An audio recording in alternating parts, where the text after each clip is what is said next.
Bismillahirrahmanirrahim. Assalamualaikum warahmatullahi wabarakatuh. Alhamdulillah Allah kembali pertemukan kita. Mudah-mudahan ada tambahan ilmu yang bermanfaat bagi kita semua. Amin.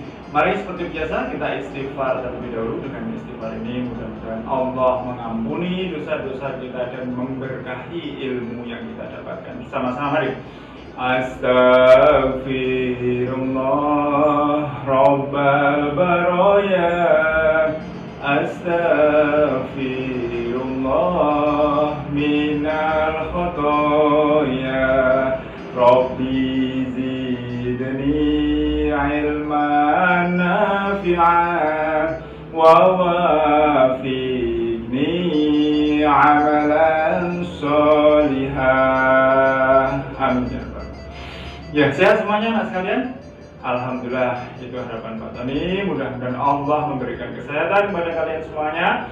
Sehat jasmani, sehat rohani, jaga iman, jaga imun tubuh. Ya, kali ini kita akan belajar tentang wakaf, infak, dan sedekah. Apa sih itu wakaf, infak, dan sedekah? Kita lihat wakaf terlebih dahulu. Wakaf itu secara bahasa artinya menahan, sedangkan secara istilah artinya adalah menahan suatu benda yang kekal zatnya untuk diambil manfaatnya untuk kebaikan dan kepentingan orang banyak.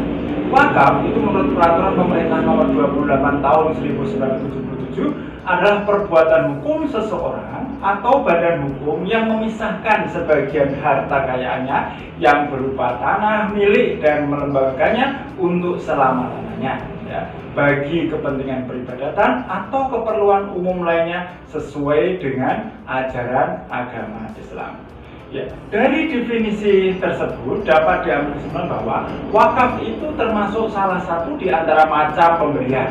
Akan tetapi hanya boleh diambil manfaatnya dan bendanya harus tetap utuh. Oleh karena itu, harta yang layak untuk diwakafkan adalah harta yang tidak habis pakai dan umumnya tidak dapat dipindahkan, misalnya tanah, bangunan, dan sejenisnya. Ya, kita lihat dalilnya ya. Dalam hadis riwayat Muslim dikatakan idza mata ibnu adama in qata amalu illa min salasin shadaqatin jariyatin aw ilmin yuntafa'u bi aw walin sholihin yadkulah. Ya, artinya apabila anak Adam meninggal dunia maka terputuslah semua amalnya kecuali 3 macam, yaitu apa? 1. Sedekah jariyah atau sedekah yang terus mengalir, yang kedua ilmu yang bermanfaat, yang ketiga anak soleh yang mendoakannya. Ya, ini yang pertama tadi ya, yaitu sedekah jariyah, itu sama dengan wakaf tadi. Kemudian dalam riwayat yang lain yaitu cerita tentang Umar bin Khattab ya. Sesungguhnya Umar telah mendapatkan sebidang tanah di Khaybar. Umar bertanya kepada Rasulullah, "Wahai Rasulullah, apakah perintahmu kepadaku sehubungan dengan tanah tersebut?" Beliau menjawab, "Jika engkau suka, tahanlah tanah itu dan sedekahkan manfaatnya." Maka dengan petunjuk beliau itu, Umar menyedekahkan tanahnya dengan perjanjian tidak akan dijual tanahnya, tidak dihibahkan, dan tidak pula diwariskan. Hadis riwayat Bukhari dan Muslim. Ya, sekarang kita lihat syarat wakaf. Syaratnya itu apa saja sih? Yang pertama, diwakafkan untuk selama-lamanya. Yang kedua, tunai tanpa menggantungkan pada suatu peristiwa di masa yang akan datang. Yang ketiga, jelas mauquf alaihnya. Kemudian rukun wakaf. Apa sih rukunnya? Orang yang berwakaf ya itu satu adalah orang yang berwakaf atau disebut dengan wakif. Yang kedua, yang diwakafkan atau mauquf, itu syaratnya tadi harus bendanya itu harus tetap. Yang ketiga, tempat untuk berwakaf atau yang menerima wakaf. Kemudian yang keempat adalah akadnya. Ya, contohnya misalnya saya wakafkan ini kepada masjid atau kepada sekolah atau kepada fakir miskin, tidak perlu qabul. Ya, artinya hanya perlu perlu diucapkan saja, ijab saja. Ya, tidak perlu qabul, kecuali yang bersifat pribadi bukan bersifat umum. Kemudian kita lanjutkan pelaksanaan wakaf di Indonesia. Landasan hukumnya apa? Banyak landasan hukumnya. Yang pertama, adalah peraturan pemerintah nomor 28 tahun 1977 tentang apa? Tentang perwakafan tanah milik. Yang kedua adalah peraturan Menteri Dalam Negeri nomor 6 tahun 97 tentang tata cara pendaftaran ya tanah mengenai perwakafan tanah milik. Yang ketiga adalah peraturan Menteri Agama nomor 1 tahun 1978 tentang peraturan pelaksanaan peraturan pemerintah nomor 28 tahun 1977. Kemudian yang keempat peraturan Direktur Jenderal Bimbingan Masyarakat Islam nomor Kepegawaian tahun 1978. Ya, itu adalah dasar landasan hukum di Indonesia. Nah, tata cara mewakafkan itu bagaimana? Yang pertama, calon wakil dari pihak yang hendak mewakafkan tanah miliknya harus datang di hadapan pejabat pembantu akad ikrar wakaf atau PPAIW, pejabat pembuat akta ikrar wakaf, untuk melaksanakan ikrar wakaf. Ya, yang kedua, untuk mewakafkan tanah miliknya, calon wakil harus mengikrarkan secara lisan, jelas dan tegas kepada nadir yang telah disahkan di hadapan PPAIW yang mewilayahi tanah wakaf. Pengikraran tersebut harus dihadiri saksi-saksi dan menuangkannya dalam bentuk tertulis ya atau tersurat. Yang ketiga, calon wakil yang tidak dapat datang di hadapan PPAIW membuat ikrar wakaf secara tertulis dengan persetujuan Kepala Kantor Departemen Agama Kabupaten atau Kota Madya yang mewilayahi tanah wakaf.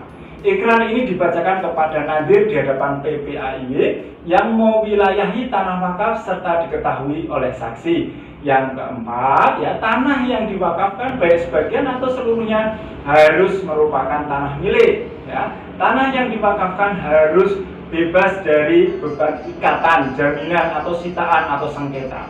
Kemudian yang kelima, saksi ikrar wakaf sekurang-kurangnya 2 orang yang telah dewasa dan sehat akalnya. Segera setelah ikrar wakaf, PPAIW membuat akta ikrar wakaf tanah. Itu ya. Kemudian surat yang harus dibawa dan diserahkan oleh wakil kepada PPAIW sebelum pelaksanaan ikrar wakaf itu apa? Yang pertama adalah sertifikat hak milik. Yang kedua, surat keterangan kepala desa yang diperkuat oleh camat. Yang ketiga, izin dari bupati atau wali kota. Nah, kemudian selanjutnya adalah hak dan kewajiban nadir. Nadir itu siapa? Adalah sekelompok atau badan hukum di Indonesia yang diserahi tugas pemeliharaan dan pengurusan benda wakaf. Hak nadir. Nadir itu berhak menerima penghasilan dari hasil tanah wakaf. Ya. Kemudian yang kedua, nadir dalam menunaikan tugasnya dapat menggunakan fasilitas yang jenis dan jumlahnya ditetapkan oleh Kepala Kantor Departemen Agama. Nah, sekarang itu haknya. Sekarang kewajibannya. Kewajibannya yang pertama, kewajiban nadir adalah mengurus dan mengawasi harta kekayaan wakaf dan hasilnya. Ya, baik, yaitu menyimpan dengan baik lembar kedua salinan akta ikrar wakaf, terus kemudian memelihara dan memanfaatkan tanah wakaf serta berusaha meningkatkan hasilnya. Lalu menggunakan hasil wakaf sesuai dengan ikrar wakafnya. Kemudian yang terakhir, bolehkah mengganti barang wakaf? Ya, ini ada beberapa contoh ya. Prinsipnya, wakaf di atas adalah kepemilikan terhadap manfaat suatu barang. Barang asalnya tetap tidak boleh diberikan, dijual atau dibagikan. Ya, kemudian ini satu contoh dari Umar, itu pernah memindahkan masjid wakaf di Kufah, ya, di tempat lain, kemudian menjadi yang baru dan lokasi bekas masjid yang lama itu dijadikan pasar.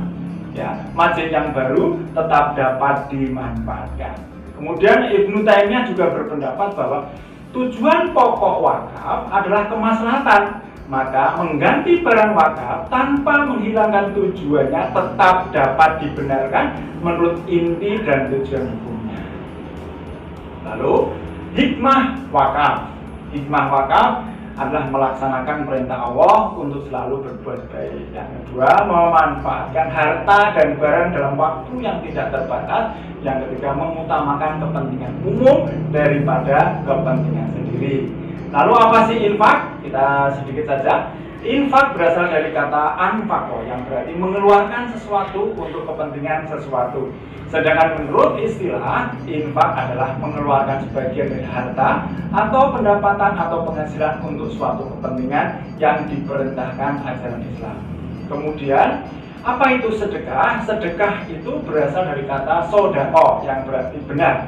Orang yang suka bersedekah adalah orang yang benar pengakuan imannya. Ya, sedekah berarti memberi kebahagiaan kepada orang lain dengan materi atau non materi. Jadi perlu diingat bahwa wakaf itu selalu dalam wujud harta, infak itu juga dalam bentuk harta, tetapi sedekah boleh bukan harta. Contohnya misalnya tersenyum, kemudian senyuman itu menyenangkan orang lain, maka senyuman itu dianggap sedekah. Ya, terus kemudian tenaga, gotong royong, membantu tetangganya, ya itu juga termasuk sedekah. Ya, sedekah itu berarti cakupannya lebih luas daripada infak dan wakaf. Ya, itu anak sekalian untuk pelajaran kita hari ini.